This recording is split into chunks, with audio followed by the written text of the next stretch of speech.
welcome back to the Light of Darkness podcast. It has been a long while, almost a year and a half since our last podcast, and we are ready to bring it back. Yeah, make today. this regular. Make it maybe. semi regular. We'll get More into that regular. in a bit.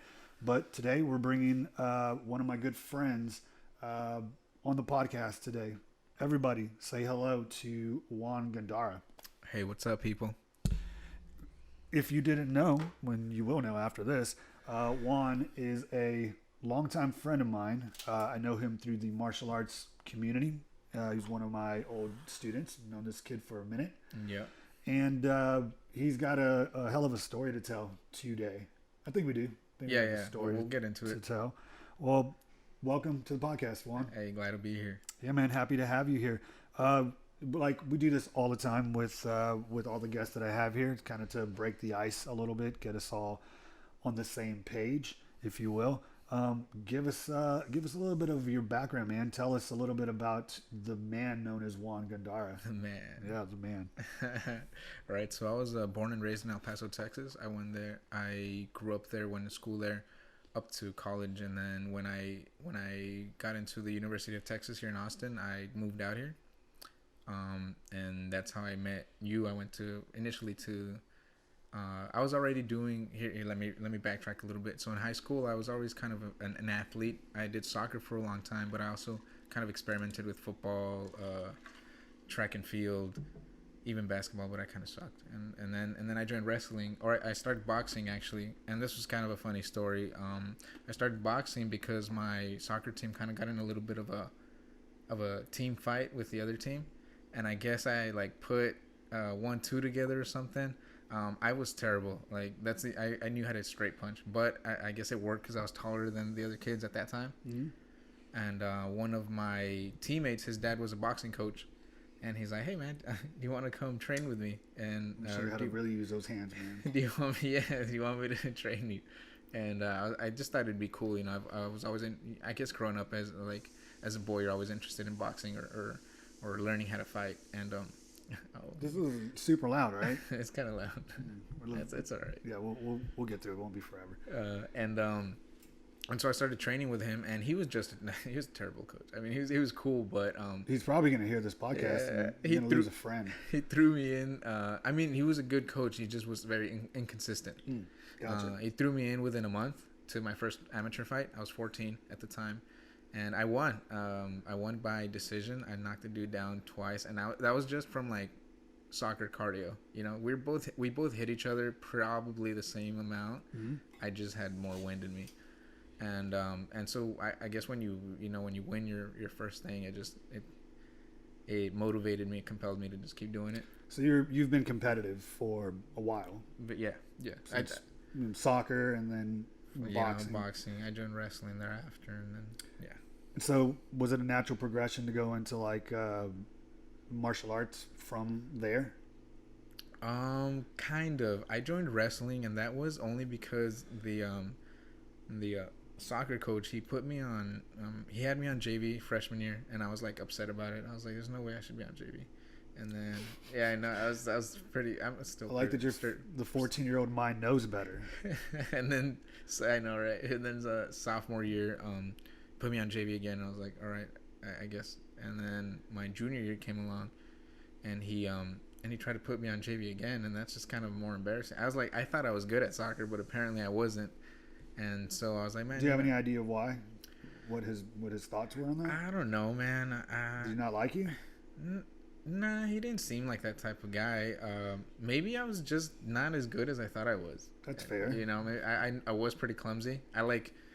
I've been like 5'9" since I was like 11, you know? So I was like super skinny. I mean, not 5'9", but I shot up. I was like the tallest kid in middle school. Well, I was just thinking like that's kind of tall for like an 11-year-old, but then like pretty average for an adult. Yeah.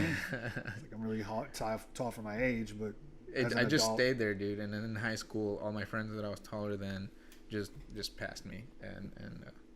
But yeah, I guess what I'm saying is I kind of had a clumsy, awkward few years, and I'm barely getting on top of it. No. Of getting of getting past that, Yeah. the clumsiness? Yeah, no. So I guess maybe I was just not there. You know, maybe I was a little bit. I wasn't as introspective, maybe. So maybe I needed a little more work. Anyway, I kind of got upset and I quit the soccer team and I joined the wrestling team because it was the only other the seasons kind of aligned, Mm-hmm. and it was the only other sport going on. I joined it and there was our wrestling team sucked. It was so bad. So, Man, you're just throwing shade at everybody right now. hey, Urban High School, are you guys good now? There was, and it wasn't popular, so there was like varsity spots open left and right. So I got on varsity easily. First, just walk on. Yeah, That's pretty cool. much. And then I got my ass handed to me the whole first season. I think my record was 8 wins and 18 losses. So it was pretty bad. It's pretty good. A lot of learning there. But then I really liked the sport and I really got kind of tired of losing, and that's probably the hardest I trained until I kind of became a fighter in anything, because I remember going to my school practice and then going to my like secondary practice outside of school. It was like a club team. Mm-hmm. And then I would go to boxing thereafter because I was still boxing. And so I was. This is before mixed martial arts. Yeah, this was before mixed martial arts. This was my junior year in high school when I was doing this. And did you know about mixed martial arts yet, or were we just kind of getting into? So my team was just starting to like every now and again we would watch like MMA fights. Yeah. I remember one of the defining moments where I was like, I want to do this was Anderson Silva versus Vitor Belfort. Yep. When he like front kicked him in the face, and I was like, this seems like an avenue I can take. But I was never really introduced to me until my senior year, late, like after wrestling season. There was nothing really to do, so I joined this jiu-jitsu team, Mm-hmm. and Back in El Paso. And that was cool. It was different. I started transitioning, from like the wrestling mindset to the choking, just different. It's very similar, but there's subtle differences that'll make you successful. Mm-hmm. And so the jiu-jitsu kind of introduced me into the martial arts world.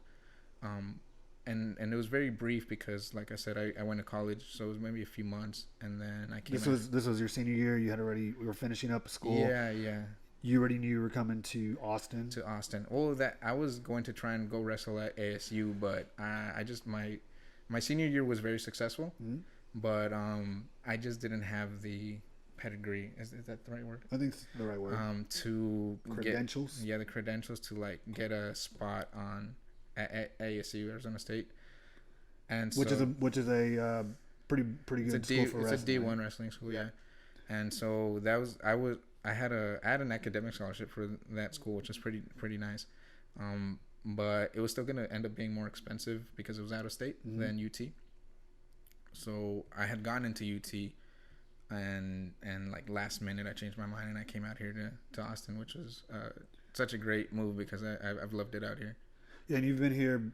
Well, you don't live here now. Yeah, but I was here for 5 years. Yeah, and that's how I met you. I kept wanting to do the jiu-jitsu thing, and I actually one of my neighbors went to Paragon. Okay. And my roommate kind of I think bought weed from him or smoked weed with him. And she says, "Hey, this guy does jiu-jitsu," and so I hopped. He offered to take me to Paragon. Okay. And then I met Rob. I met you. And I think I might have sat in, or I just kind of went on a no gi day, just because I didn't have a gi. And then I loved it. I stayed for. I think I was there for maybe a year. Yeah. And I borrowed a gi for like the first month, and Rob was like, you gotta buy a gi. Yeah. And so that was around the time I guess at the end of that where I had just moved over to another gym, and so I like this kid. He's really high potential, very athletic, pretty cerebral kid, and so when I moved over, I kind of had to start over again with new students. I'm just going from one academy to the next academy.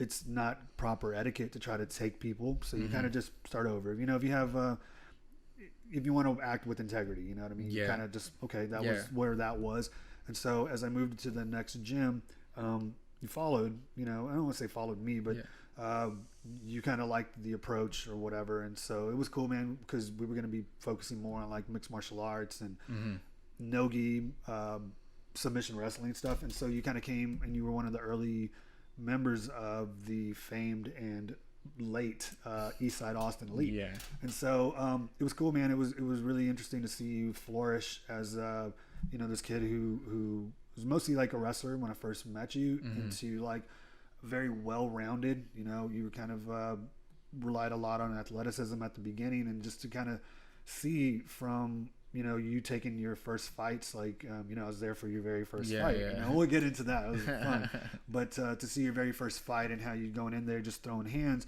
and your development into a more mature, very patient, calm fighter. Yeah. And so it was just interesting, man. I met you, I think, when you were like around 17. Yeah. And I think I've known you. What are you now? 25. Yeah, you're still a baby, but I've known you for a good while, man. And to see, I've been some aspect of sharing the art that I know with you and learning from you as well. And so it's been really cool, man, to kind of go back and forth. So I have a really special bond, I feel like it's a like a very exploratory exploratory age. You're kind of finding yourself as a man, finding yourself as as you're figuring out your identity,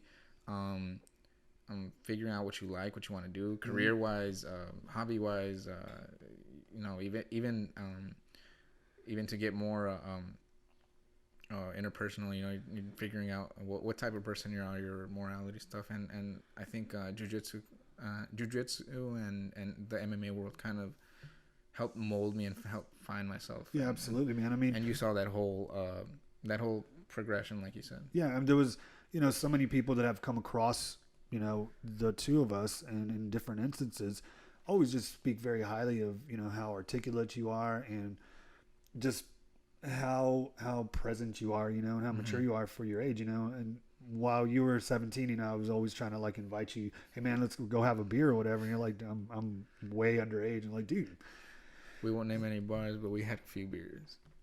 I don't know anything about this, but so it's just been a really cool progression, and to see development of one of my really good friends, and have some part in that, Yeah. On top of that, you said that you came to school you came to UT for school, and you were going to study to be a doctor, correct? Yeah, I was in a pre-medical route. I was focusing on neurobiology at the time. I wanted to go into neurology. What brought that, man? Were you like always kind of,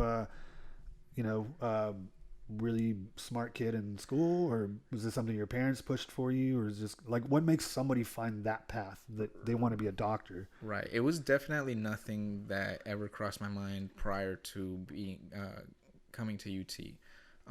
I had a pretty close relationship with my pediatrician, and I thought he was crazy. I thought he this dude just didn't sleep, And the reason that our relationship was close because I have a disabled sister, and we spent a lot of my childhood in the hospital for her, and so we had the same pediatrician, so we got to know him pretty well. He's like a family friend. What is her condition? So she has like a plethora of conditions. When we were young, she was born a dwarf, a chondroplastic dwarf. So that's like the one where the head and torso are relatively normal size, but the limbs are short. Mm-hmm.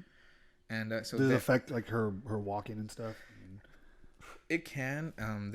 It's very different from person to person, but it does tend. You good over there? Excuse me. You good over there, man? The chicken coming back. Oh. They tend to have I forget the word is, but their spine kind of curves too much. Is it scoliosis? Yeah, and then when that happens, or if they get a stenosis, which is pretty much just that the vertebrae get too close together, they start compressing the discs. Mm-hmm. It can become dangerous because if it cuts off, depending on where it is, and hers, when this happened to her, it was in the cervical region.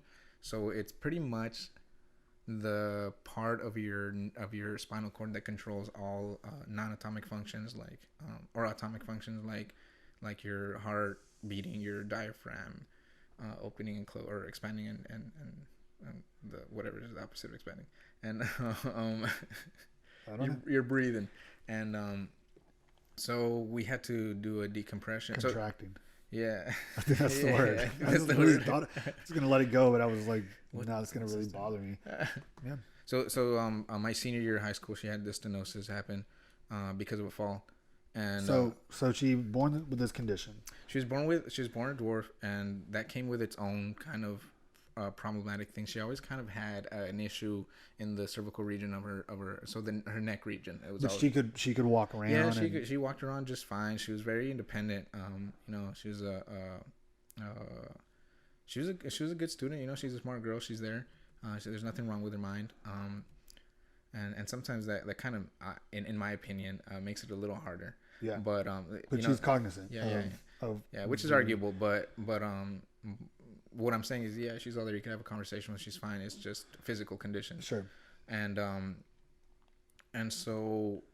And the reason, if anybody's listened to this, that I'm jumping to that conclusion is because it's further along in a condition now, correct? It's not like, if anybody was saying that this was just dwarfism, like, yeah, you can get that's along fine. with that. That's fine. But what I'm saying is there's more to this. It progressed into that stenosis. She had a decompression, which is a standard procedure, which runs the risk of injuring the spinal cord.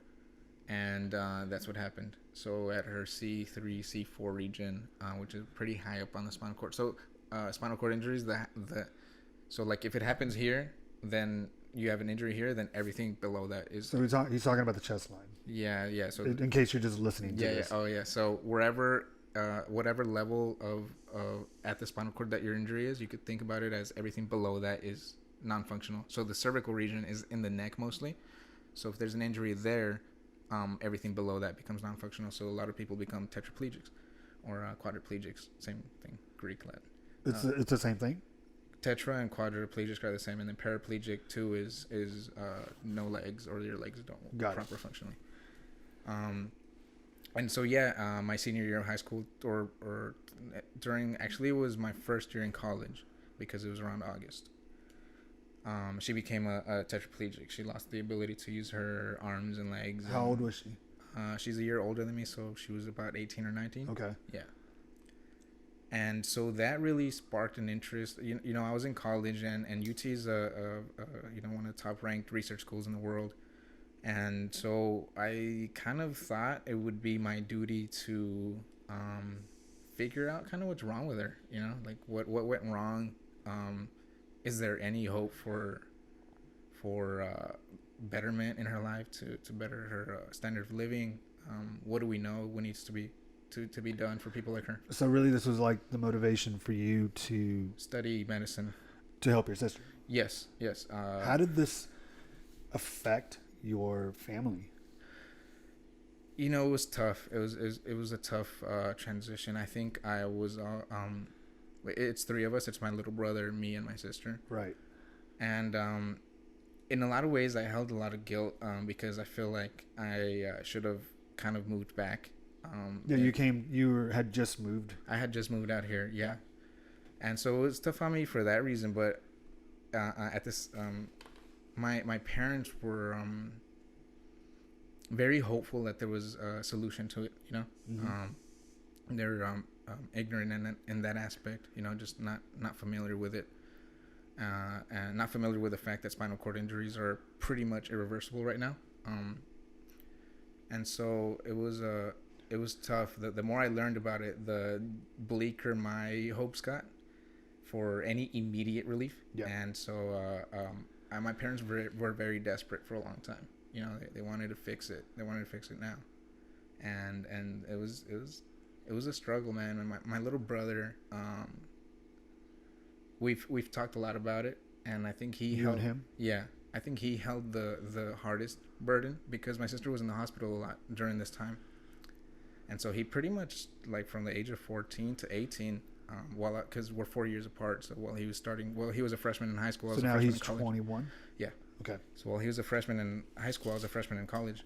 And he pretty much just kind of raised himself through those 4 years because all the attention really went to my sister's condition. And so it was hard on him. And I feel, and we've talked a lot about this, and He says that he felt like he was like an emotional rock for my family, and the reason I didn't go back was because I thought, hey, I got all this knowledge around me. I got the opportunity to maybe do better, to do more help here than back home, where I would maybe be doing like stuff like taking care of physically and stuff. But I was hopeful that there would be, and you know what, I did learn a lot. I did I mean, of course, I'm no expert, but I studied the topic. I think I know a lot about it, and I don't regret my decisions now, but it was a tough time. Well, you know, anytime somebody close to you is going through something difficult, you always, I mean, if you care, you want to tend to that. Yeah. But also, you have to balance that out with like living your own life. Yeah. And so something that's really difficult to do. You know, you can have feelings of guilt, or not. Yeah. You know, and then that also brings about its own problems on the other end. You know what? My sister actually was one of the most supportive people to me. You know, she always wanted me to live my life, and I wanted, like, she's still around, guys. She always supported me. She always she's actually a reason. We'll get into this. I lost my arm, for those of you who are listening. Whoa, spoilers. Sorry. Okay. She's a reason for. No, he still has his arm, guys. I still got. We'll get to that in a second. She's been a very crucial part in the, I think, the man that I've become, and I'm still becoming, as far as facing hardships. Yeah. Because she's if you meet her now, she's just a smiling person. Yeah, I think I've met her only once or twice. Yeah. You know. Yeah, she brightens up the room. I didn't mention this before, but she has a speech problem because she had a tracheotomy, which is basically they go through your esophagus, or they're not supposed to, but sometimes it happens, to get to your trachea so you can breathe whenever you're having trouble breathing, you know, through your nose and your mouth, and that damaged her vocal cords.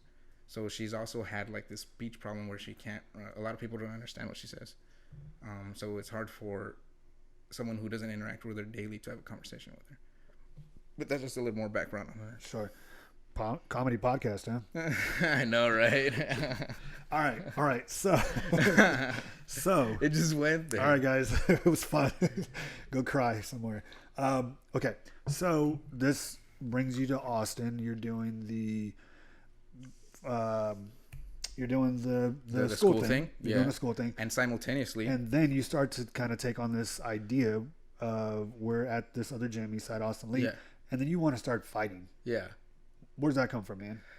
Well, I know you had been doing the competitive thing. Yeah. To fight, to step into the cage with another person, and basically put your health on the line for the glory, while you're studying to heal people. Yeah. Where did this come from, man? There's like some polarity there, you know. So. You know what? I can't pinpoint an exact moment or thing. It was a natural progression from boxing to to wrestling to jiu-jitsu. I remember even when I was at Paragon, there was some kickboxing classes, and I was taking them, and I thought they were cool. You know, I liked the idea of it, and I just kind of was trying to pick up all the knowledge that I could. Sure. We got to Eastside Austin Elite, and there was a huge cage. It was this huge gym that was like nothing I had ever seen before, as far as like a martial arts gym. Right. It was a special place, man. Yeah. You know. We had Toby Imada, who's you know, his credentials speak for themselves, and I started training under him as far as kickboxing went. I just was around fighters really, and I was like, oh, this, and I started, like you said, acquiring this skill set. And you just kind of want to put it to the test, and I think that's what it was. Then the opportunity to fight came along, and so tell me about your first fight. My first fight was over quick. We trained really hard for it. You trained very hard. So it was here in Austin. It was at the gym. Actually, we hosted it. The first fight was it wasn't at the gym. No, it was not at the gym. Yeah, you're right. It was at the some rec center. Yeah. And so they set up a cage, and we find out this kid is like... He's a good wrestler. Yeah. He's a good wrestler, so you're prepared to wrestle. And I don't want to tell your story, man. You should tell that story. No, go ahead. No. Yeah, go ahead. So we prepare Juan for this kid, because I think at the time he's like 17 or something like Yeah. that. And you're He's 17 and I was 19. yeah, so Yeah. he's a little younger than you, Yeah. and I think it was his first fight as well. Yeah. And so you go out there and you guys just start first round, just start throwing hands. Yeah. Just throwing hands. There's really no technical aspect to what you guys That were was a doing. street fight. It was pretty much just like who's faster, who's stronger, who's gonna hit Yeah. first. And then you got on the receiving end of a hit. Yeah, I think he overhanded me or something, and Yeah. and then he went straight for a shot, I believe, and then But you were still rocked. yeah, and so he kind of had like my back almost, and I remember doing a sit out, which is pretty much he was almost he was like halfway to taking my back, the like rear naked choke position, and I don't know why instead of guarding my neck, I reached under his leg to do like a standard wrestling sit out, and I just locked my own arm under his leg, and then he just choked me out. And choked me unconscious. So you take the loss on that one. It's funny. When I was coming back, for those of you who never don't do jiu-jitsu and haven't been choked unconscious, it is a surreal experience. I don't recommend it, but it's definitely unique. And when I was coming back, I thought I was waking up. I thought like my day was about to start, and the mouthpiece was in my mouth, and I was like, oh crap, did I fucking sleep with gum in my mouth?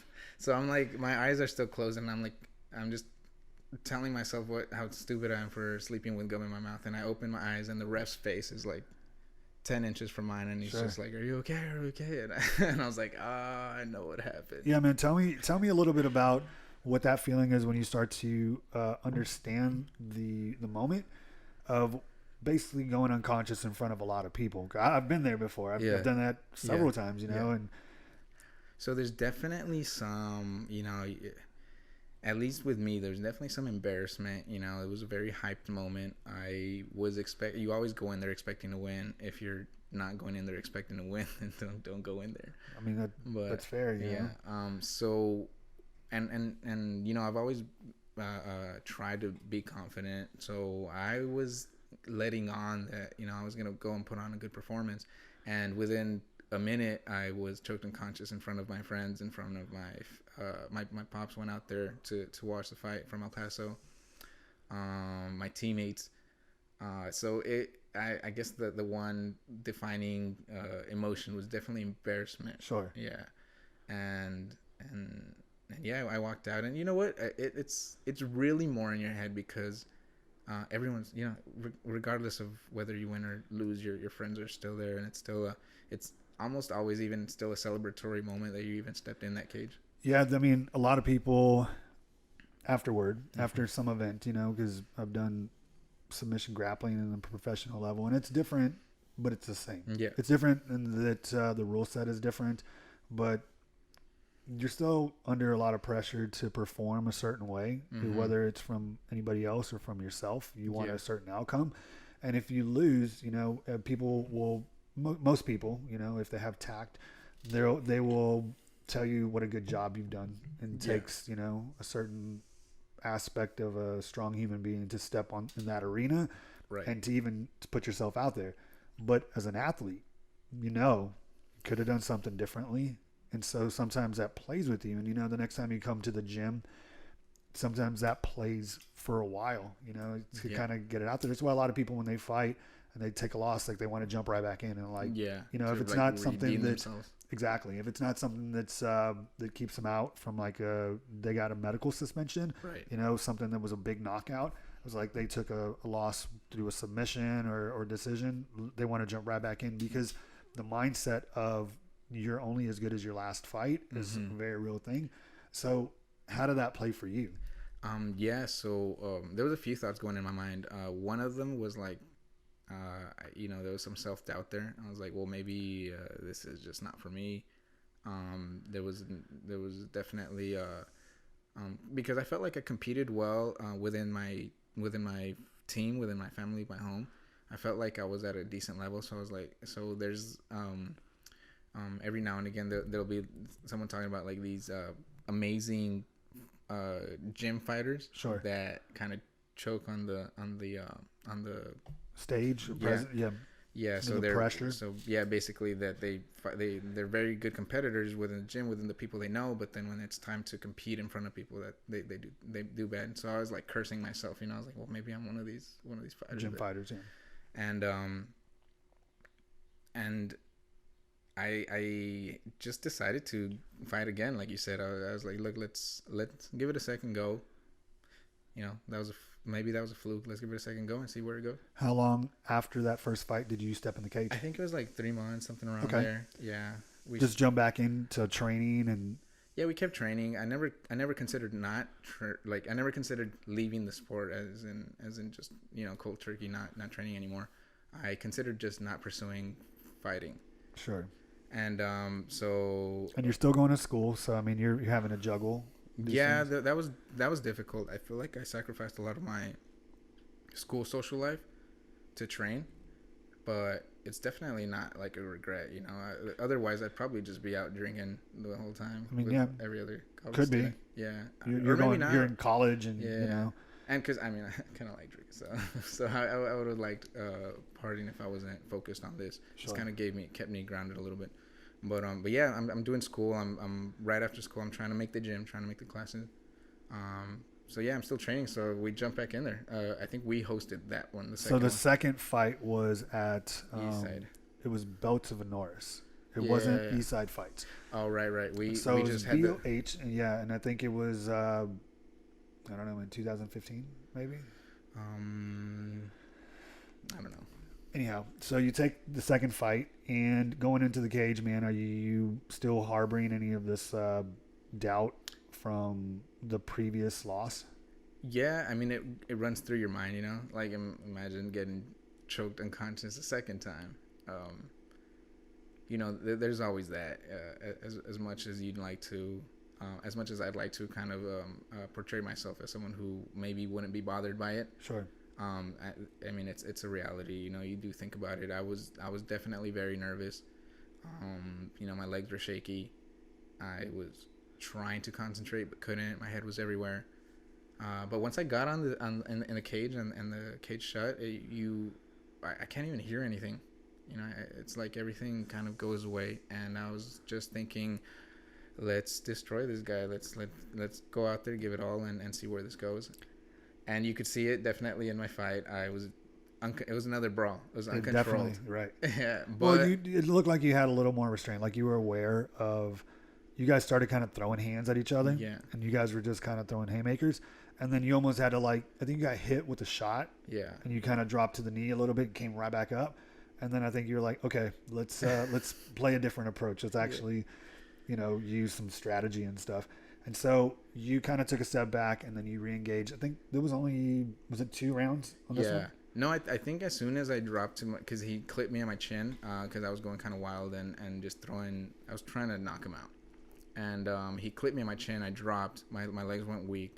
And I shot in immediately. Yep. And he kind of defended, but I was still kind of pressuring on. And then I managed to get a good grip on his torso, and I picked him up and tossed him. And then I grounded and pounded and finished the fight TKO in the second round. Right. Yeah.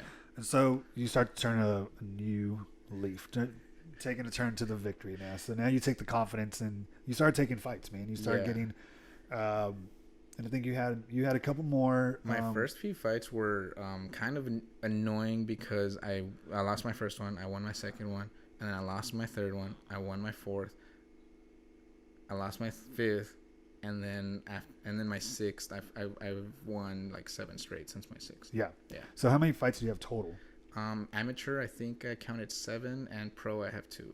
So 9 fights total. Yeah. And that's not including my 8 boxing fights and my 3 Muay Thai fights and a few other smokers and stuff. So you start to get this really well-rounded experience, man, and like I said earlier, you start to kind of mature, and so I think during this time or whatever, you at some point decide that you're moving back to El Paso, and so because we had a very highly touted fighter out of the gym, anytime a coach kind of loses a fighter like that, there's always going to be some bummed out about it a little Yeah. bit. But also, I knew that you were moving back for a good purpose. You know, it was like you're gonna go help the family. I know Yeah. you had stuff going on and stuff, and so you know you'd still come and we would be following. You know, and you have like a very good following of fans here. You know, not only friends but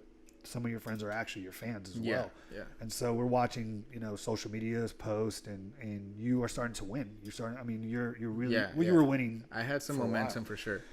And so I think the last fight that you took here was a headliner for Eastside Fights. Yeah, it was like we pitted our gym against the Jackson's amateur team. Yeah, Jackson Wink's out of New Mexico, Albuquerque, New Mexico, which is a very highly respected gym, pretty much worldwide because they're a feeder gym to the UFC. They've been a feeder gym to the UFC for a long time, and so it was a kind of a big deal for them to come down as a team, and it's not unheard of, but.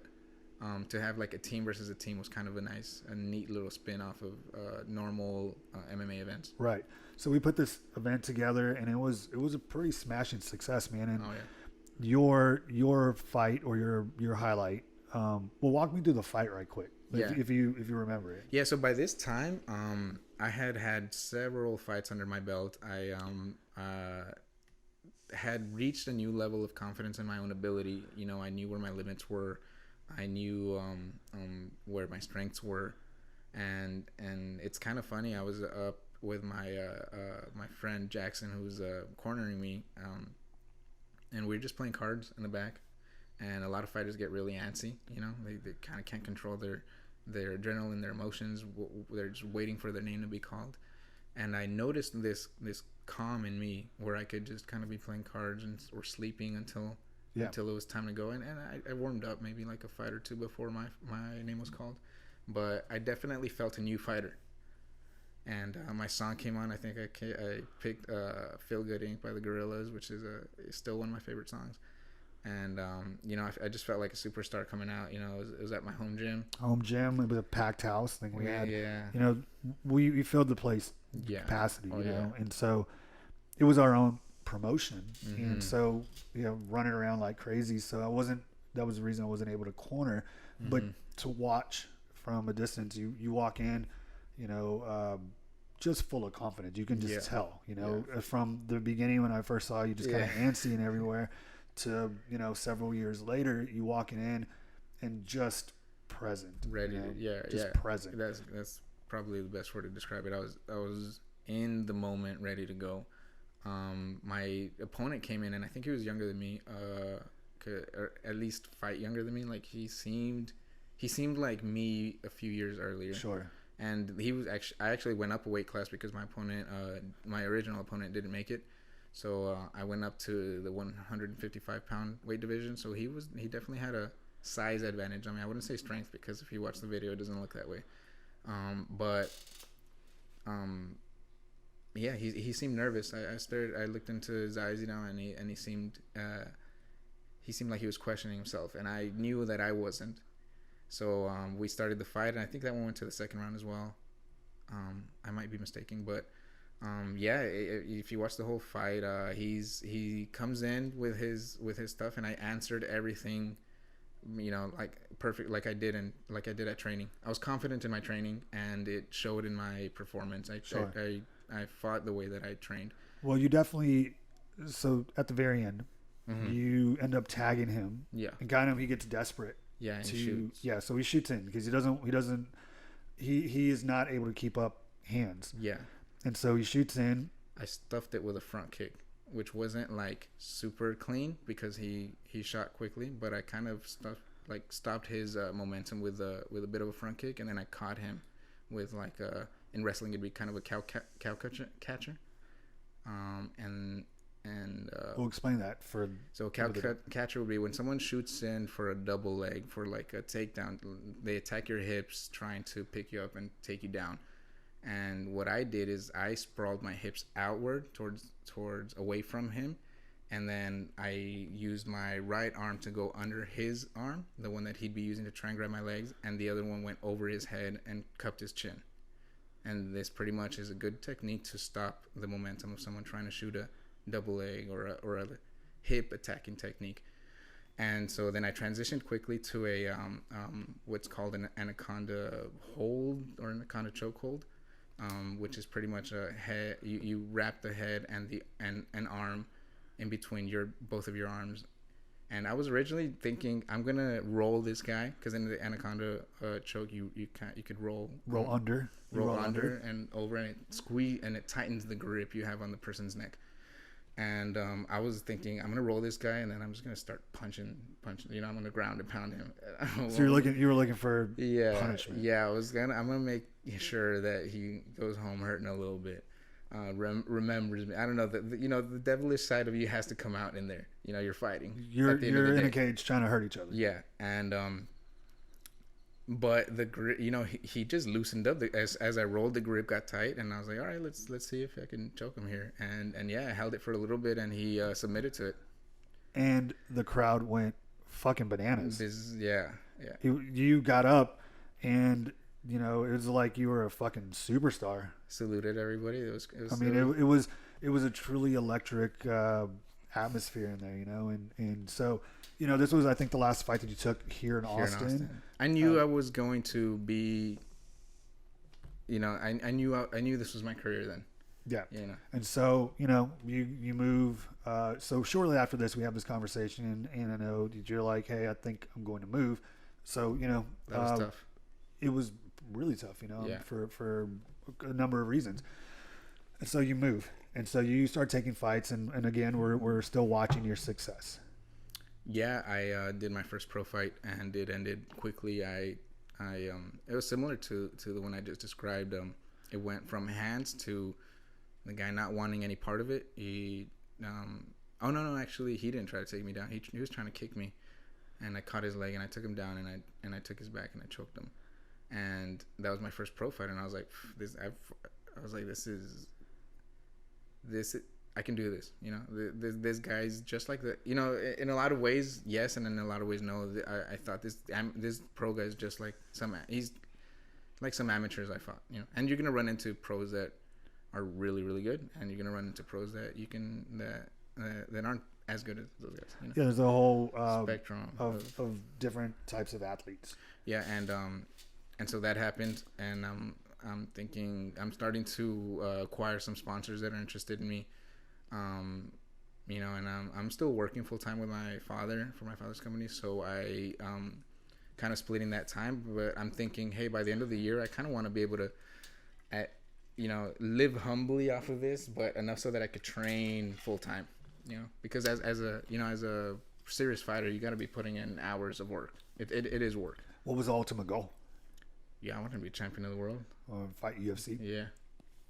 So this brings us to the next chapter. Fight? All right. Well, another fight. Oh, well, tell me about it then.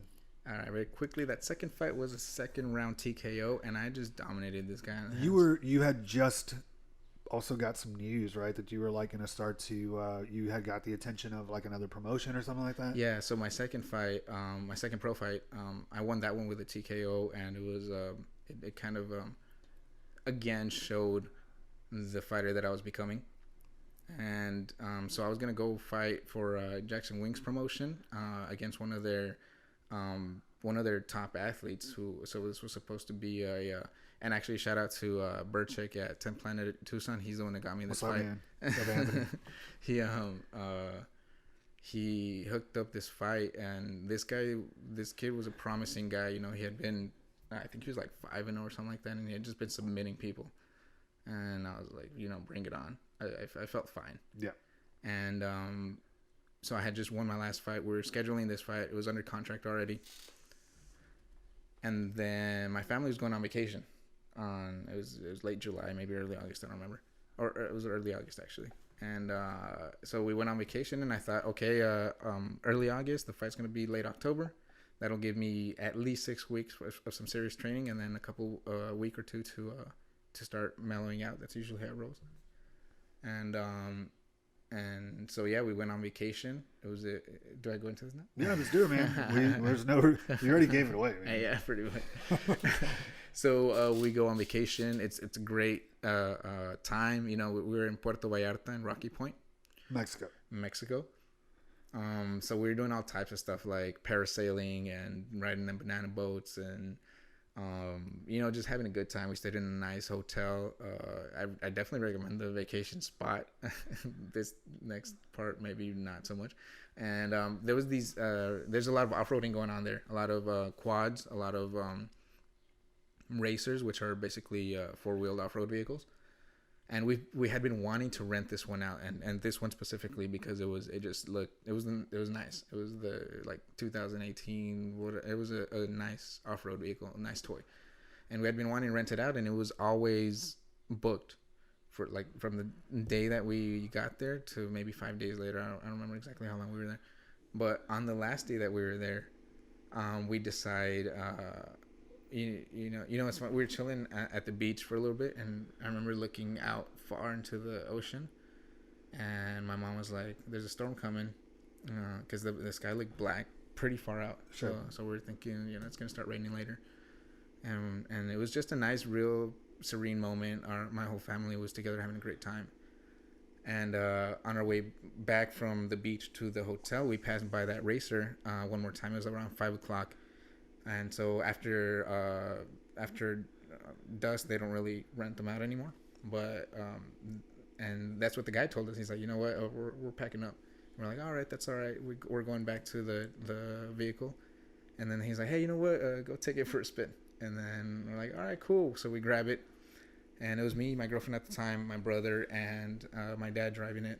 And so we go off, and we're having a good time on it. My brother takes his turn, and I wasn't going to drive. I was just like, yeah, it's all right. And then my brother was doing some cool stuff like, donuts and stuff. So I think I just got a little competitive, and I was like, all right, let's see let's see what we can do with this. And so I get behind the wheel, and it was already time to turn it in too. It was just so many things that were working, that would have worked against this next event. And so I get behind the wheel, and I just floor it, and I'm trying to outdo my brother's cool, drifting on the sand or whatever. And I see another buggy off in the distance, and it was still very far, but I'm like, I'm gonna get out of its way before we get closer. And I guess I turned too hard. I turned too abruptly, and this thing starts rolling over. And I've off-roaded in El Paso pretty much my whole life. I've rolled over in Jeeps before, once, and I thought, okay, just tuck, you just tuck for this reason. And then I thought we were finished rolling. Maybe I had a little bit of dizziness. I don't know. I thought the vehicle was at a standstill on its side, and I stuck my arm out to try and push myself up so that I can unharness myself and start getting out of the vehicle.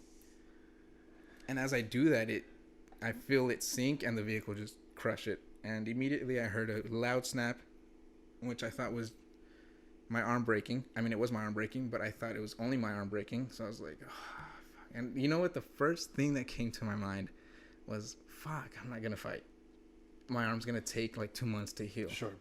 So this fight's not going to happen. It's just going to be a stop in the momentum that I had. And so that's what I'm thinking. We're all sitting there in the vehicle that's on its side, and we're like, is everyone okay? Yeah. My dad asked me, and I'm like, no, I'm pretty sure I broke my arm. You're calm. I'm calm. I realized I'm Rambo after this. No, I had this demeanor the whole time. Watch the video, I'll cry. Is there a video? No, there's.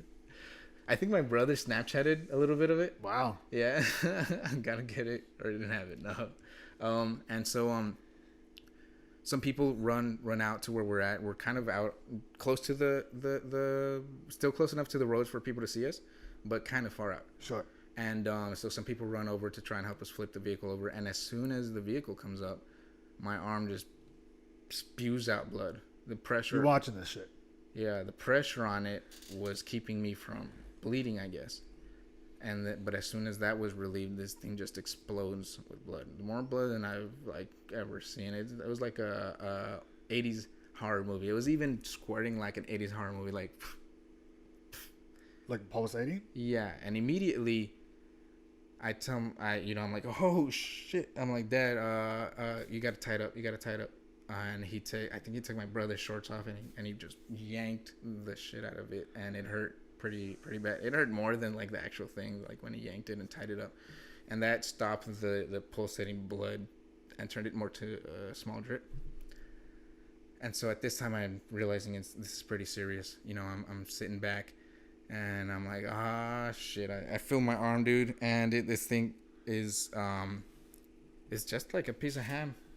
I can't. There's no feedback to my brain. I don't feel. It's not my arm anymore. Yeah. That's how I can describe it. But it's there, and it's warm. It's full blood. It's my arm, but it's not. And so there's definitely some nerve damage.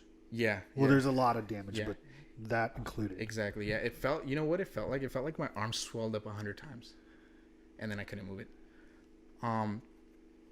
So I'm laying. I think I'm resting on top of my girlfriend at the time and my brother. This was actually very kind of emotional moment because I hadn't seen my brother cry since I smacked him around when we were young.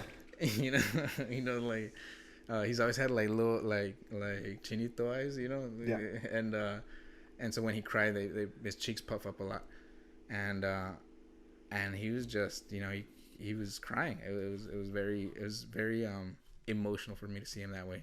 My dad was just freaking out. He's very squeamish. Sure. So I was just like, hey, don't fake. You're all right. And you know what? That was a very surreal moment in my life because I was fading. The ambulance was maybe called, maybe not. I was bleeding out, and I was becoming very fatigued. I felt like going to sleep. That's how I can describe it. I felt like I was going in and out. And every time that I would close my eyes and begin to rest, my brother would slap me. And I was telling him to do this. I was like, keep me awake as long as you can. But if I'm gone right here, if I leave here, I want you guys to know that it's okay. I'm not scared. I'm fine. I love you guys. And I remember thinking, you know what? I've lived a great life. I remember thanking my dad. I was like, thank you so much for... You told him? Yeah, thank you so much for working so hard, allowing me to live the life that I've lived, because it's been beautiful, from fighting to, at this time I had already traveled a little bit. And yeah, I was like, please tell my mom that we were actually supposed to leave in that morning, but my mom said we were having such a great time that we wanted to. She's like, we're having such a great time. Let's just stay another day. And I was like, please tell my mom, because I know where her mind's gonna go. I was like, tell her she's gonna blame herself. It's not her fault. None of this is her fault. And I'm really at peace. I'm dying here, and I'm okay with it. And it was tough for my family, but I had no pain. And then the ambulance got there. I was like, oh, I don't want to die. Come help me, my dudes. No, yeah. The ambulance got there about 25 minutes after this whole thing happened, and they picked me up. And when the ambulance got there, I was like, okay, I don't think I'm gonna die. Let's just, all right, let's see where we're going next. So that was a cool moment because I feel like I was face to face, with it, and it didn't scare me. And to this day, I've been living with such a new mentality about it, Yeah. On life in general. It's just I'm so much more appreciative. I'm a lot less angry. Not that I was ever super angry, but I had. So the example I give is this prank went around the internet a while ago, where you kind of like bait someone to look into a water bottle and pretend like a penny. You put a penny in there with some magic. And then when they look, you squeeze the water bottle and, it splashes whoever you're pranking. And I was the type of person to get really upset about that. It never happened to me, but I know how I'd react to it. And I would probably get really angry at that person and just have to like go away or just, be kind of a party pooper about it. And because of this, my general person, wouldn't do that. Just kind of take things more lightly. Sure. Take things more, like I said, see the beauty in the life that we're living, and I think that's a very beautiful thing that I've taken from a very bad experience. So yeah, the journey from then actually was quite a journey from then. I couldn't get. So remember the storm I mentioned earlier, the black sky off in the distance, trying to tell me that something bad's about to happen. Because of that huge storm system that was covering Arizona and New Mexico. You're still in Mexico. I'm still in Mexico, but there's a huge storm. Just there, we can't airlift you, is what they told us in the U.S. The helicopter can't fly through this. So we're like, okay, that's not an option. I get to the clinic in Mexico, and the doctor just gives me the face that you don't want to see it on the doctor, right? He's just like, oh God, what am I gonna do with this? And so he starts cleaning my wounds. Remember, I was on sand dunes, so my arm is not only bloody and open, it's full of sand. So he's cleaning my arm and trying to locate the arteries that are bleeding so he could kind of like stitch them for my travels. And then so we do that. And this doctor's wearing shorts, dude, like cargo shorts and like a tank, kind of like me. And I'm like, you were studying to be a doctor, so yeah. It's part of the attire. And so that happens, and we head over to the border. There was a bit of a stop at the border, which was unfortunate. They wouldn't let us through. They wouldn't let the Mexican paramedics through, so they could take me to the hospital. Which I don't know. This is politics. I mean, Yeah. essentially, it falls back on just border crossing and stuff. Yeah, and I don't know, man. That it's difficult to deal with that because I think, and I will probably always believe, maybe this is for my own, psyche, that my arm was gone the moment it happened.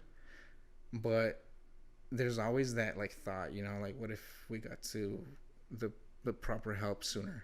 And because that is a factor, when you lose a limb, they're often reattached. But you gotta keep it on at a low temperature, and you gotta do it quickly. So we were stuck at the border for like about an hour and a half.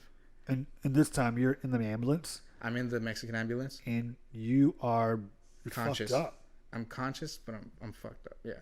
They gave me some medicine, but I'm pretty sure it wasn't because they didn't knock me out or anything. I was pretty conscious through it. I was talking to the border patrol who wouldn't let us through. And so and they were fully aware of your situation. He saw me. The ambulance doors were open. He saw my arm. I don't understand because my father was desperate. He's like, you know what? Let me put him in my car, and we'll go. And then the paramedics were like, you know what? Because there was another American ambulance coming our way, but they're still pretty far off. So my father's like, let's just go. We'll meet him. And then the paramedics were advising against it just because, I was in critical condition. And then the border patrol was like, no, we can't do that. And then we're like, dude, escort us. And the borders, some borders close. In El Paso, the border's open 24/7. It's a big crossing, but along less trafficked border crossings, they close. And this one was going to close at 11 p.m. And it was right about 11 p.m. And I was like, man, what if this guy closes the border on us and then I'm just stuck here? So that was a thought that went through my head. But luckily, at around 11, just past 11, the American ambulance got to me and they picked me up and they gave me some, I think it was this opiate called Dilaudid, and they just injected me with it, and it just took the pain right out and it put me to sleep. And then I woke up periodically in pain, and I would ask them to dope me up, but they're like, you can overdose, so just relax. And I don't remember getting to the hospital. I probably knocked out on the way to the hospital. When I got to the hospital, they worked on my arm for about 11 hours. They took a huge vein from my groin to about where my heel is at, and they extracted that to reconnect the vessels in my arm. It was I forget what they're called, but pretty much artery and vein doctor and 2 surgeons, hand surgeons. And they worked on my arm and they reattached it fully, and that was a waiting game. So you're in the hospital and they reattach your arm. Yeah. So very quickly, shout out to my friend Angel Ritchie and Adrian Ruiz, who we're probably going to catch a show later. These dudes have been my very close friends since I was about 8 years old. And the first thing that I see when I wake up, and these are adults, one's a nurse and one's a counselor at school, and they I don't know what they did, but as soon as they heard the news, I was asleep for this, of course. They were right there, and that was awesome. And I think my parents, I don't know who told them, because this wasn't public until you found out about it. Yeah, so I went Like to two go pick days? up. I went to go pick up my son. He was at school. You know, he was like, I picked him up from school, and it's nighttime. He's taking night classes at a coding academy, and so we have a mutual friend, a guy that used to train in Corpus Yeah. back when I lived there, and now he lives in El Paso, and I Yeah. think you train with him, and Yeah. so it was, you know, we follow each other. It's kind of cool. I would see him post pictures of you, and I was just like, wow, it's a small community, you know. And I Yeah. used to like, we had good roles, and you know, we Yeah. always Yeah. been cool, but there's always been a little bit of like an athletic rivalry, a little Oh, bit, yeah. just because he's good. Yeah, You know, yeah, I'm he's like, good. man, I want to be And you guys were about the similar. same. Yeah. Yeah, Yeah. it's like same size, and so Yeah. you know, obviously, when you come up with people like that, you're always going to find people that push you. And Mhm. so I always thought it was kind of cool, man. Like we Yeah. never had any beef or anything like that. It was just like, that's a guy that he would be in my division. He pushes you, but you guys, yeah, you But respect each other. I have respect for him. Yeah, You know, he's a great fighter. Chris Peseto, by the way. Yeah, and Chris, man, he's a good dude, and you know, hell of a fighter, a cage fighter. I mean, I've just seen him, you know, from the beginning. He's tough, dude. He's good, man. He's so the heart and the mind of a fighter, like Yeah. truly. Yeah. And so he posts something kind of you know, a little ambiguous about you, just being like, I hope you're gonna get better, or, you know, something to the effect where I was like, What's going on? what happened? Yeah. And so I start, you know, just being nosy and kind of like going through your page, your Instagram page, and then kind of trying to find like context clues. And I remember texting you like, hey, are you okay? And the first thing that crossed my mind was like, dude, did he die? Yeah. Like this dude's been my friend for, you know, 7 or 8 years. You know, we trained very, very hard together. Like he's been my student, and you know, on top of that, like he's not much older than my own son. So like, Yeah. I see him like a little brother. So, you know, I have a lot of attachment to you, you know, like as a friend, and it's like I have just a lot of love for you. Yeah. And so my first thought was like, dude, did he die? Like, fuck. And so I remember texting you, and you didn't text me back. And now if you know Juan, you can text him and he won't reply for fucking weeks. And so it's a thing where like I'll have to ask him a question and be like, hey man, here's the question I'm asking you, and he won't reply. And the next thing that he replies, it'll be something totally off topic. So this is normal. Yeah. Like, so he doesn't text me back. And so when he texts me back, I think it's maybe like a day later or 2 days later. Yeah. And I'm at work, and you know, at the gym, and you know, in true Juan fashion, he just like very to the point, very matter of fact.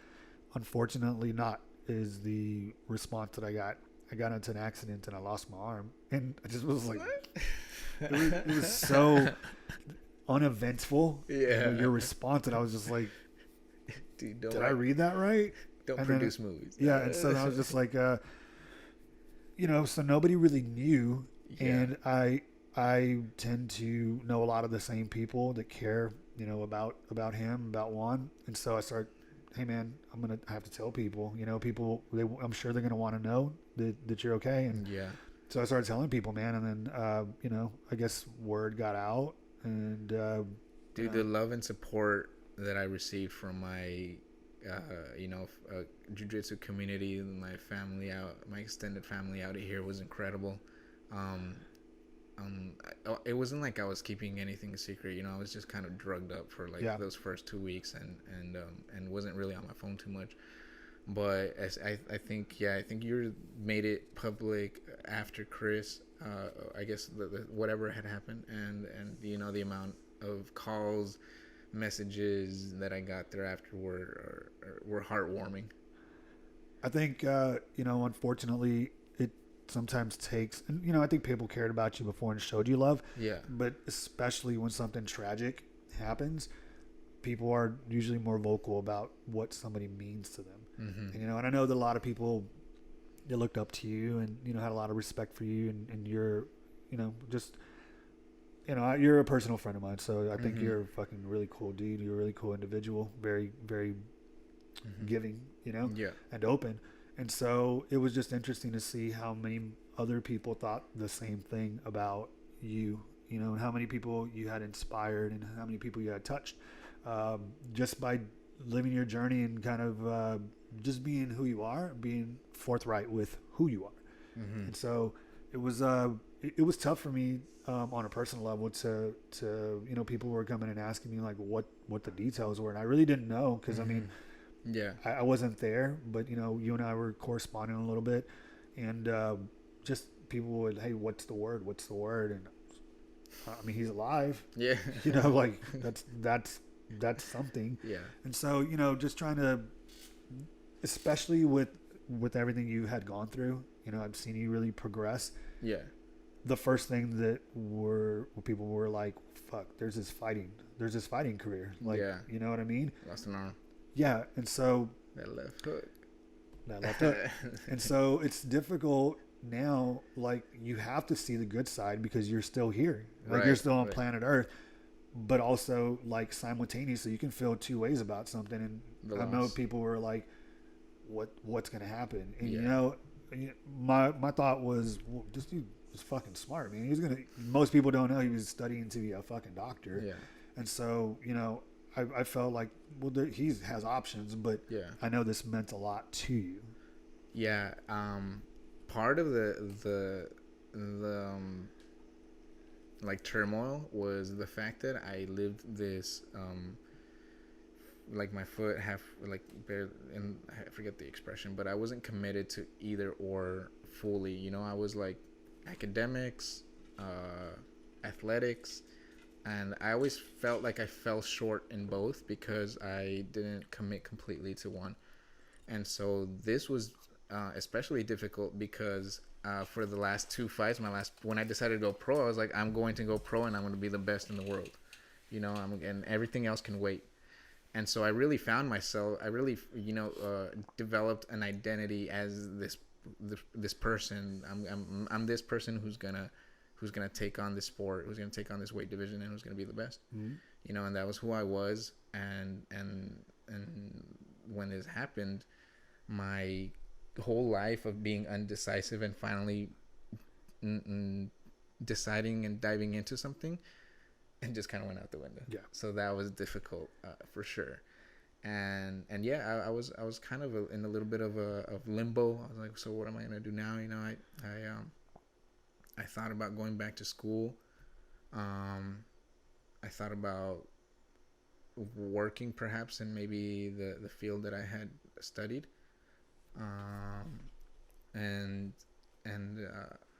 Fortunately, I was working for my father's, which was good because understanding. You can make your own schedule. Yeah.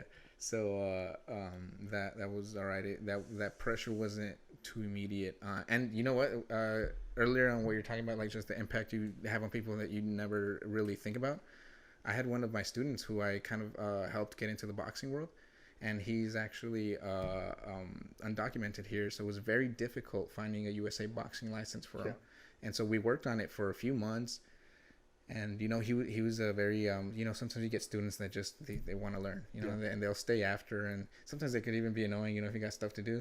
But you take on the position as teacher, so you teach. And so I worked with this guy, and he was and he's a close friend of mine now too. But I just did that because I like fighting. I liked that he was enthusiastic about it. It just felt like something normal to do, get him. I've treaded that water, so I'm going to show him kind of the path. And he actually got robbed that first fight. He did really well. It ended that way. The gym soon thereafter went under, and all this happened, all this time passed by. And someone started a GoFundMe for me, and this kid gave me like a significant amount of money, which really helped me out with rent and stuff like that. And actually, a lot of people helped me out financially for that. I'll be forever grateful for that. And it just made me think, wow, like I tried to give him his money back and he wouldn't take it. And I just thought, wow, like I had no idea really that you can have an impact on a person enough for them to be so generous. Absolutely. I mean, not that it's the same thing, but essentially we were talking about the whole old Eastside Austin Elite Gym, and really people had come through the doors so much, and in the same vein, I just wanted to always treat people well and make people feel comfortable, and because I think that's important to me. Mm-hmm. And so I'd been developing individual relationships for the past 5 years when I was there, almost 5 years. And so I didn't think anything of it. I just thought, well, this is my normal personality. And Yeah. I really I enjoy being there, and I want other people to enjoy it too. I like having a good time. I like laughing with people. And so when it closed down, went into desperation mode, and so many people gave. Like within the first 6 days, we like $13,000 Gave two. to start the new. So when we closed down, we got abruptly closed, and then people were, well, what are we going to do? We all still want to train, and so everybody kind of looked at me, just being the forefront of that program. Yeah.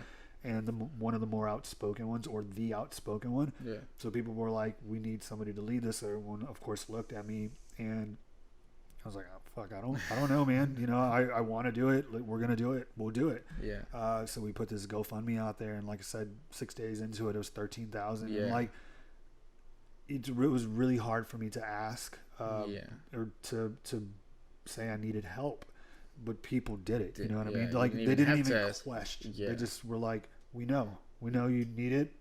Here's what we're going to do. So again, like you, didn't know the impact that we have with people, and forever grateful, man. That was without all this support, and I mean, people that own other schools, people that train at other schools, people that I had never even met before, were just giving money.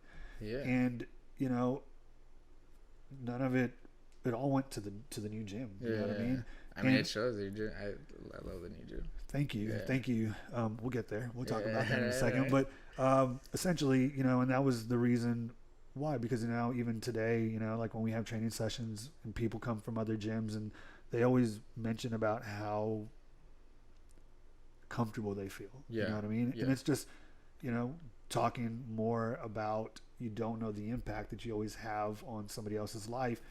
And if you're just doing something that you love, it sometimes just rubs people in the right way. Yeah. You know what I mean?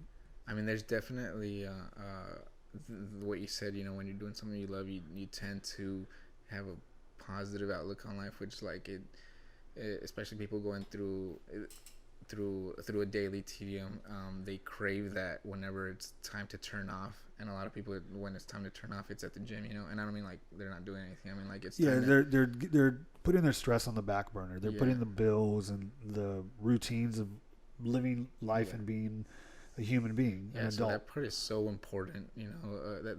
That part of your life, that outlet is so important for mental health, I feel.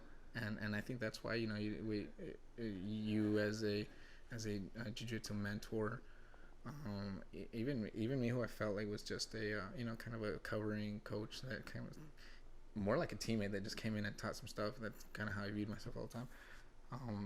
You tend to have the ability to share that when you're enjoying your time. Yeah. Yeah. So I don't mean to interrupt you. Go ahead. We done? Yeah. So this was such a big deal to you. Mm-hmm.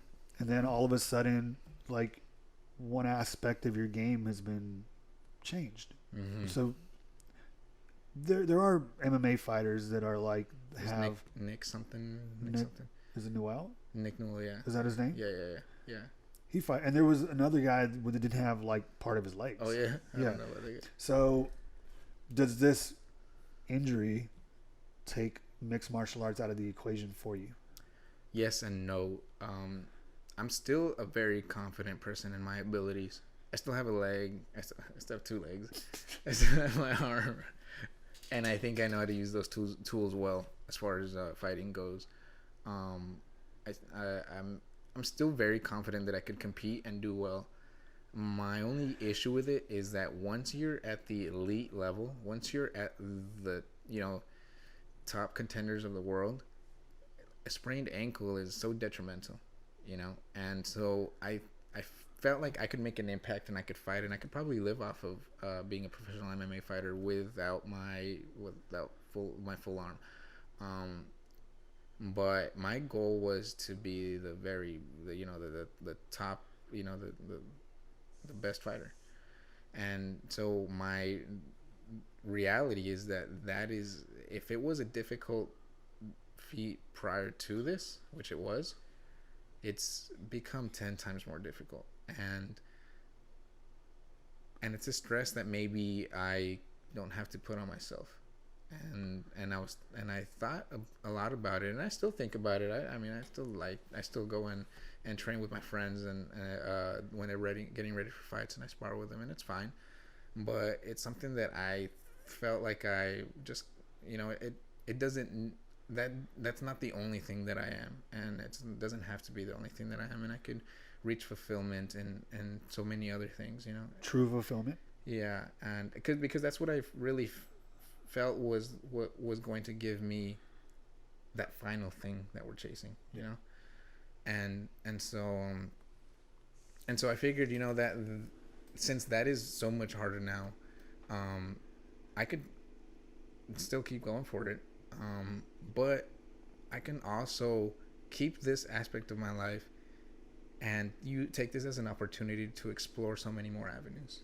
And I think that's what I started doing. I got a little bit into thereafter. I was like, okay, so what can I do with the one arm? Because I can't do labor really, or I'll be very inefficient. So I know I don't want to do medicine. I concluded that at the end of my Do not. I concluded that at the end of my undergraduate degree, and after shadowing a few doctors, I was like, it's just not for me.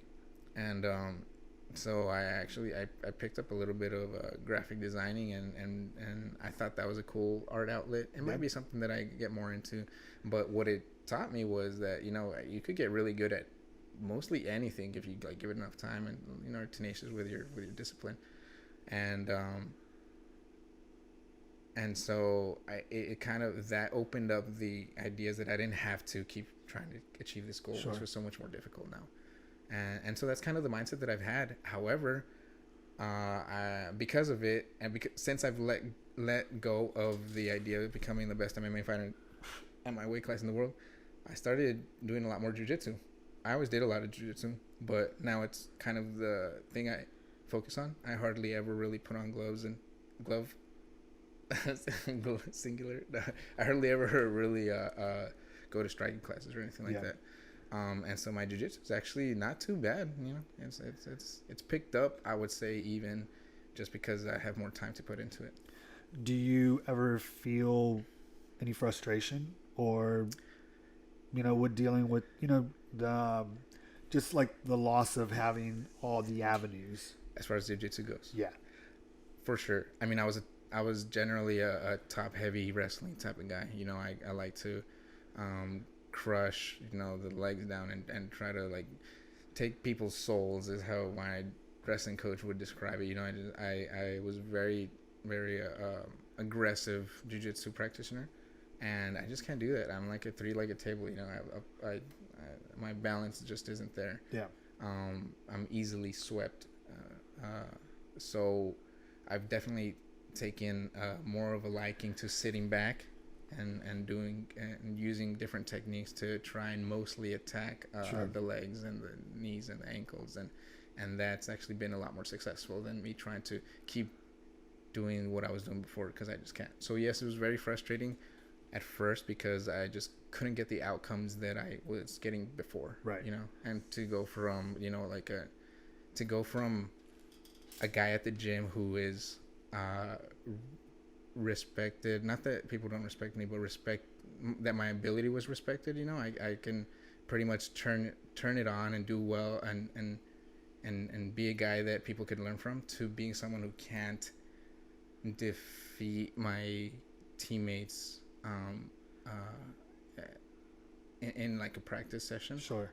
Was very, it is still difficult because there's in a way I have to work doubly. Is that a word? I have to work two. I have to work. It's a word. Yeah, I have to work twice as hard. Maybe not twice as hard, but I have to. If someone's teaching a new move, if my coach is teaching a new move, more than likely it's not applicable to me. Sure. Like I can try and figure out how to do it, but he's teaching it to people who have normal four-limb bodies. So there's that aspect of it. I'm kind of teaching myself a lot right now.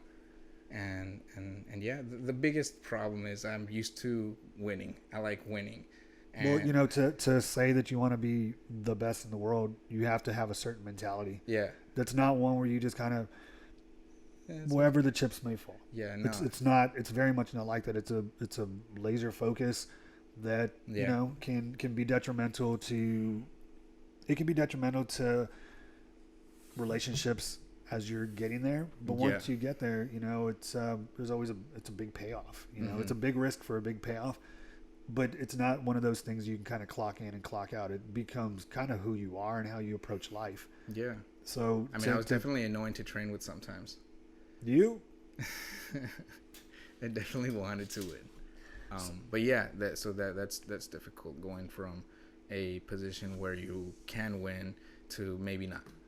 So let's talk a little bit about like on a personal level. Yeah. So, you know, you mentioned earlier that you know your sister had gone through had this thing, and now the oldest son. Yeah. You know, so what kind of effect does this have on your family? Like I said, my mother has to turn this about herself. You know, she's she's gonna listen to this. Yeah, I know. I mean, it's difficult for her in that. It's difficult for them, as in, you know what, my father was a very hardworking man, but he was so hardworking that he was in a way kind of absent, not financially or anything like that. He always took care of us, but he was absent.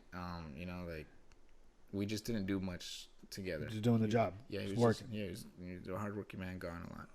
And when I started fighting, his business was going well enough for him to take time off to come watch my fights, which meant a lot to me. Sure.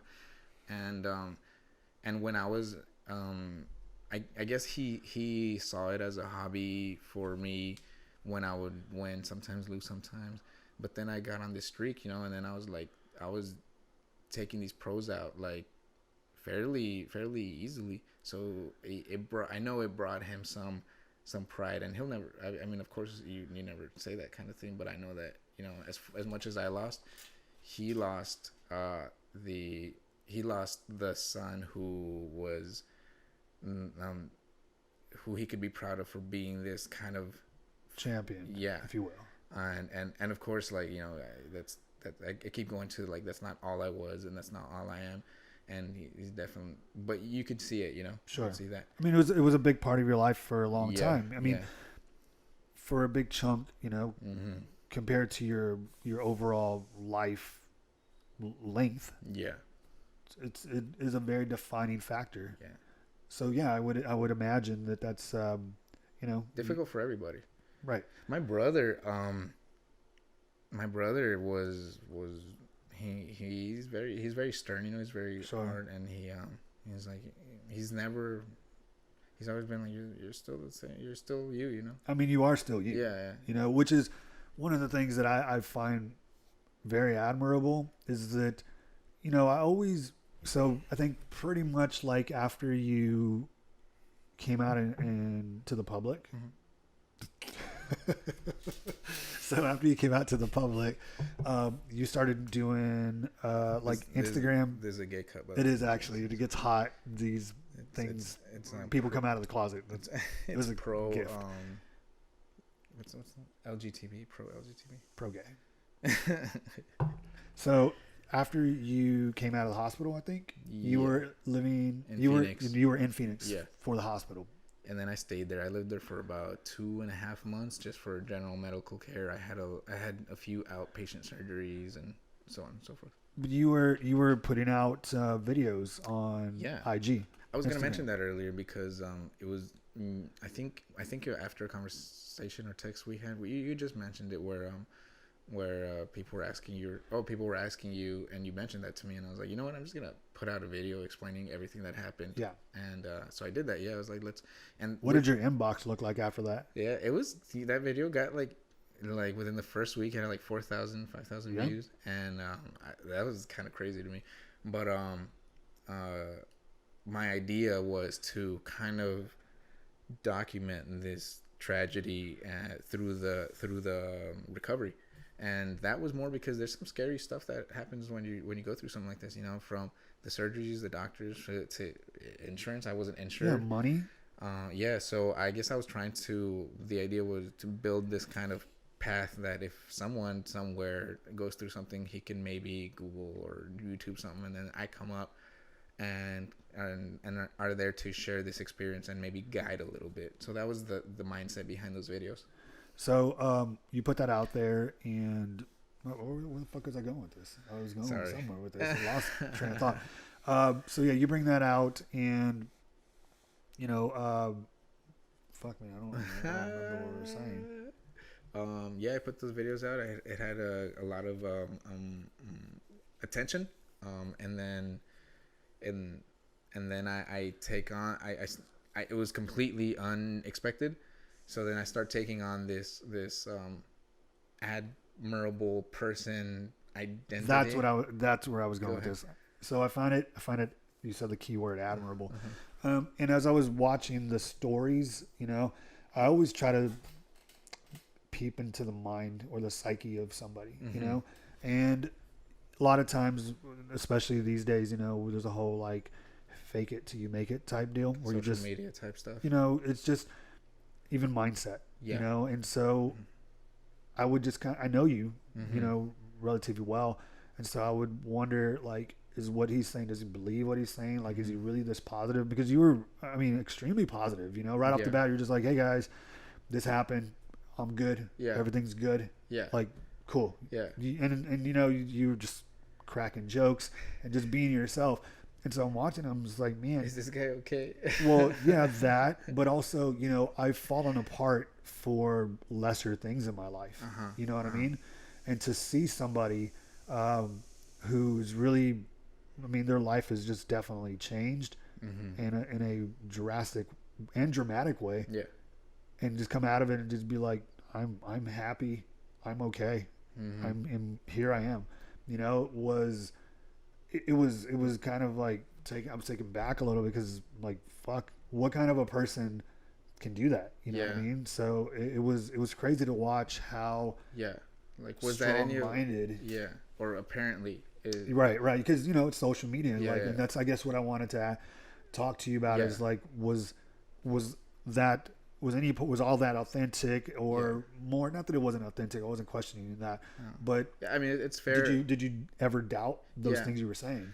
Yeah, I know that's fair, totally, and I would say no, because that was my non thought out response, you know. And I guess we can sit down and break it up psychologically, and maybe there's something in there, you know. But we don't need to. But no, what I'm saying is that I believe that, it's completely authentic, and there's a few reasons for that. And one of them I mentioned earlier is, like, I almost died, you know, and when you almost die, it changes your life, you know, it changes how you see your life.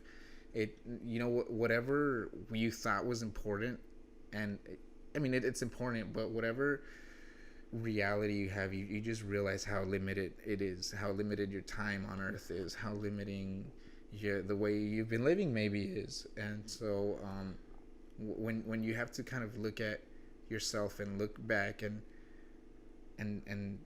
question whether you are happy with what you've done, the impact you've had,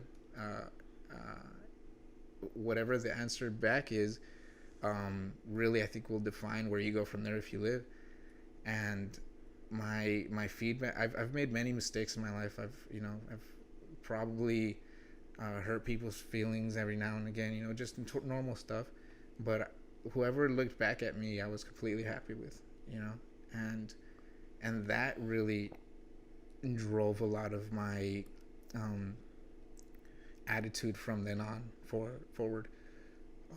Also, my sister can't move, and she is one of the most positive people I know. You know, she has her days, you know, she has, like, we all do. She has very difficult days, but for the most part, she's very positive. You know, she's always greeting you.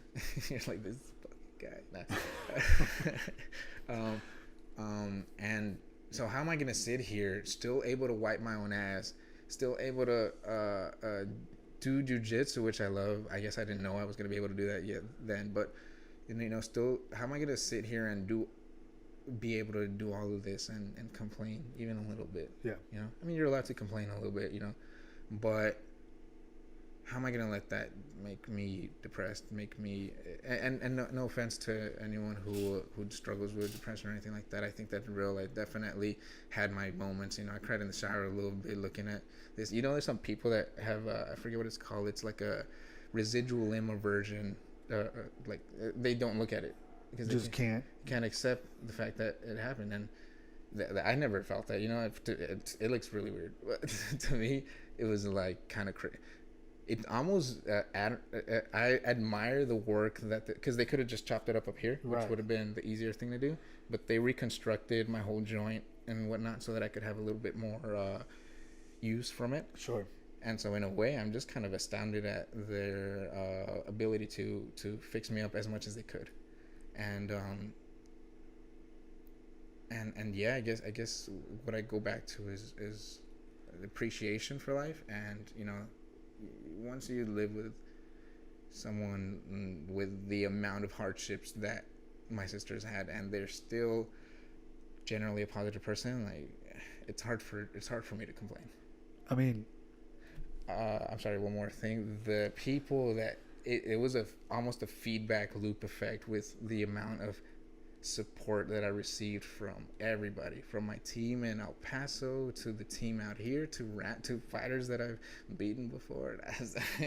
Just like everyone who's on my social media, everyone who even some of my cousins, some of my family that maybe I don't talk to regularly anymore. You know, just everyone was there, and they supported me through. You know, made sure I was okay mentally. You know, they kept me company. They sent money. They sent gifts. They sent books. They sent messages. They sent it. Just how am I gonna?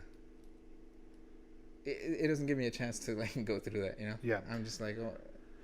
So, what's the proper, or what is the preferred term now for the type of athlete you are? Is it amputee athlete? That's what I keep hashtagging. Is it? Yeah. Okay. I think there was another one that somebody said that, and so I don't know. I guess you got to hit all the hashtags. Yeah. Right. But what's the future now? I know you started getting into like documenting this stuff. Yeah. Okay, so tell me a little bit about that before. So it's definitely a hobby. All the media stuff is kind of seen as a hobby right now. You know, like I'm actually working on my own podcast right now. I have a few episodes that I've edited, but I kind of want. Sorry, I'm burping that way. I don't want your face. Thanks. But anyway, so I'm working on that. It's not out yet? No, I want to get at least 6 episodes to like maybe release them on a weekly basis. Cool. And then my YouTube channel has been kind of non-existent this year actually, but I want to be a little more regular with it. I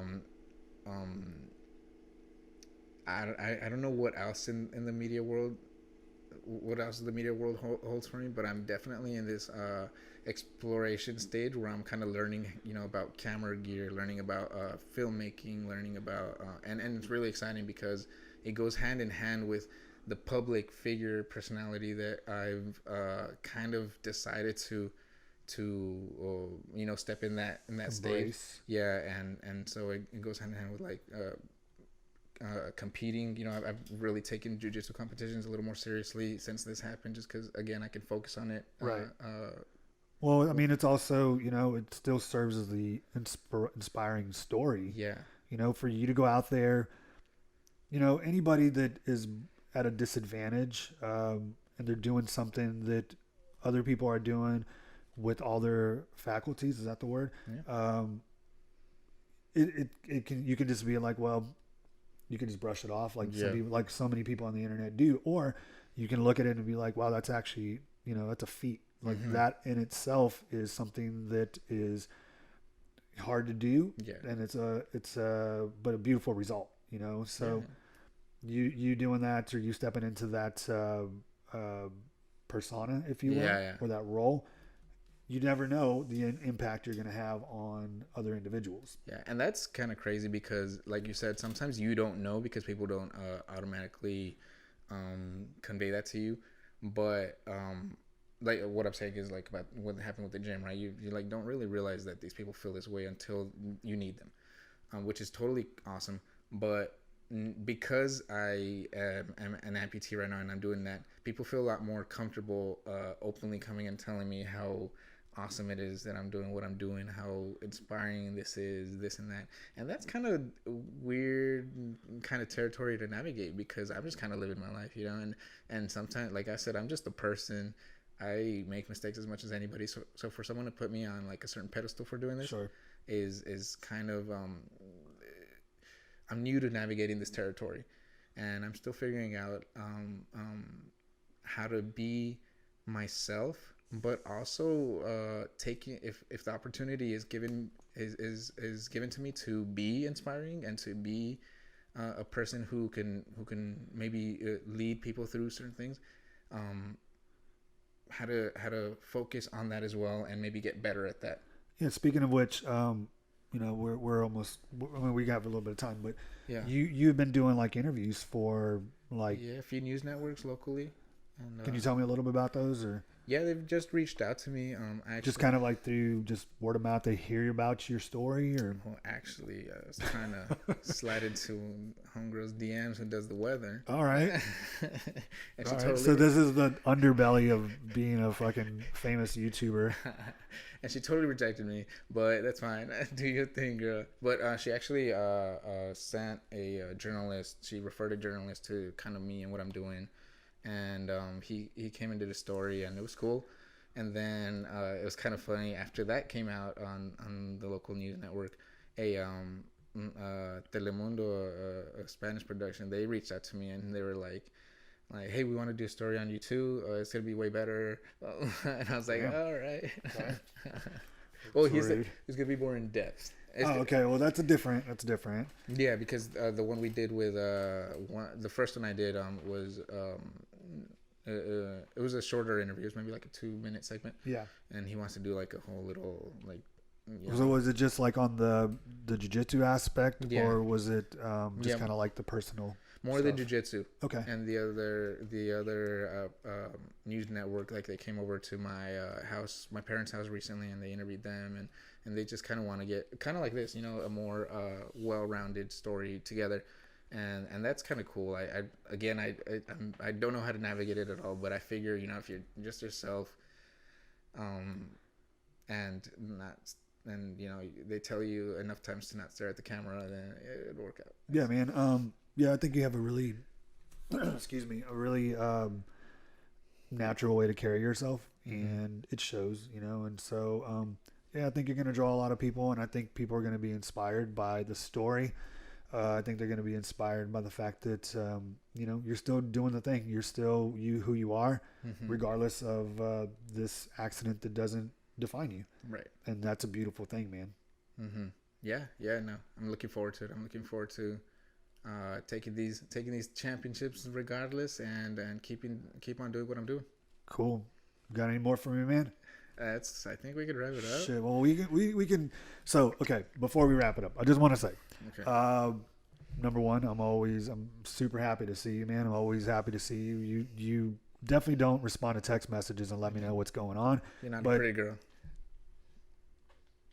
But anyhow, it's great to see you, man.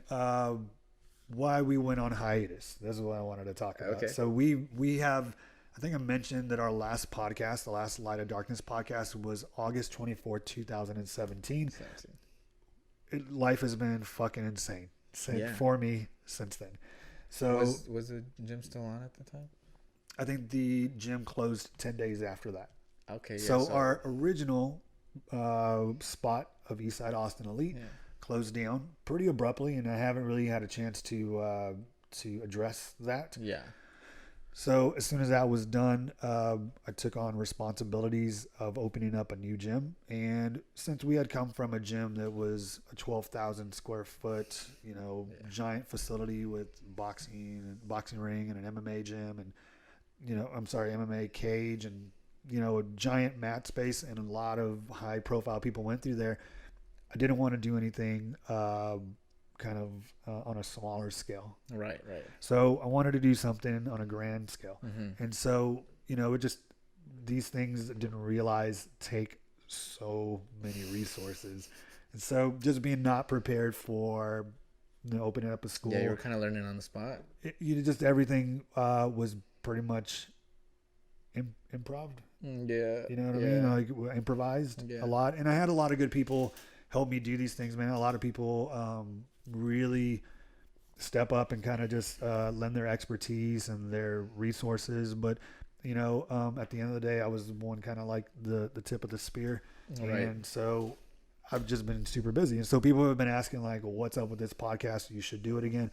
And I would love to. I'm going to. It's probably just not going to be every other Friday like I had been doing it. Yeah. But I wanted to bring it back in kind of a big way, you know. Yeah, and I think this is a perfect story to let the people know, the friends and the future friends that we're gonna have and future enemies. Oh, maybe not for your ankles. Come for that just to let them know what's up and let you know that we're still alive, we're still on and popping, but we're just taking care of things on our end. So that being said, we'll be having more episodes of the Light of Darkness podcast. We're also, it's just going to take a minute, man. Yeah. We'll go. I mean, your gym's going and it's going good. So. Oh yeah. So this podcast, lastly, was sponsored by Darkland Fight Lab, the new improved gym that our crew is at, located in Austin, Texas. It's a really dope gym. If you're ever in town, come visit. It's, you know, a 6,000 square foot facility. It's huge. Giant mat space. We got I'm still teaching. We got Toby Amata. We have a whole slew of guys: Kyle Broadwater, Victoria Ebley, John Tebow, Jeremy Carbone. There's so many. Liz, Chris, Wempe. If I missed you guys, it's only because there's so many of you guys. But we're all doing this very special thing. It's very much in line with the last gym. Yeah. And like I said, it's a similar feel, man, with what you're saying. Like, it's just so welcoming, and people have similar goals and they align there. And so, you know, this is not an infomercial at all, but just kind of letting you know that this is why the podcast went on hiatus. Yeah. But now we're back. Cool. We're back. Thanks for having me. Yeah, dude, you're really welcome. You can check out the sponsor at darklandfightlab.com. And yeah, so I guess we'll take that as a point to start to wrap this up. My man Juan here. He has social media presence, so you're gonna want to follow him. You have Instagram. Yeah, most active on Instagram. You can get me at the handle at Juan Gandara _Jr. and you spell that G. Well, I'll write it on the description here. Yeah, that makes sense. You don't want to try to listen to this, and then go back. And then Facebook is gonna be Juan Gandara. Yeah. And then YouTube. And then my YouTube is also my name. Yeah. Hashtag. Are we using a particular hashtag here? I don't think so. Amputee Athlete. I'm gonna do that. Now we can do Darkland Fight Lab Amputee Athlete. Yeah, just, you know, big thanks to the guys over at 10th Planet in El Paso for taking care of this dude. And it really just shows how connected and how much the community pulls together. Yeah. You know, this guy, you know, he competed for a certain team for us, and then to go to another team and for another team to be fully accepting, you know, without any reservations of affiliations or anything like that. You're a person, they like you, they take you in. And so, you know, big shout out to all the gyms that do that all over the world. I mean, it's a really beautiful thing. Mm-hmm. That being said, you're gonna want to follow me. I'm on Twitter, DG the Darkness. I'm on Instagram, DG the Darkness. If you want to follow the Light of Darkness podcast, you can find that on Instagram too at the Light of Darkness podcast. YouTube is the Light of Darkness, and lastly, our website is thelightofdarkness.com. Shit, I think that's it, man. Yeah. That was episode 7, and that's all I got for you guys. Hope you guys had a fucking fantastic time. Subscribe to all that good stuff. Follow it. Leave some comments, and that's it. We're gonna wave to you with our hands, and we will be on our way. We'll see you guys. Thank you guys. Love you guys. See you soon. Later.